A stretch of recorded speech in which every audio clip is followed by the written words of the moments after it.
حبس حبس حبس حبس، واش مازال ما عرفتيش؟ نهار الأحد إن شاء الله في 26 غادي يكون الكلاسيكو، الريال مدريد ضد برشلونة. الريال مدريد ضد برشلونة، الحرب بلا رصاص، الصراع، الألوان، التاريخ كيتعاود من جديد في سانتياغو برنابيو. الملوك واقفين بشجاعة والكاتالان جايين ينتقموا، والكرة هي الحكم. الملايين كيتسناو الهدف والصراخ، اللقطة اللي غادي تبقى في الذاكرة. اليوم ما كاين لا صداقات لا جمالات، كاين غير الشرف، الكبرياء والروح القتالية.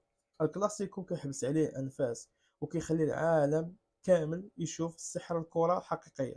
شكون غادي يضحك في النهاية، الملوك ولا كاتالان؟ الجواب غادي يكون فوق العشب الأخضر، واللي ما تفرجش راه غادي يفوتو الحدث الكروي ديال كلاسيكو ريال مدريد وبرشلونة. ما تنساوش لايك، سبسكرايب، وتابوناو معنا باش يوصلكم كل جديد ان شاء الله. بيس عليكم.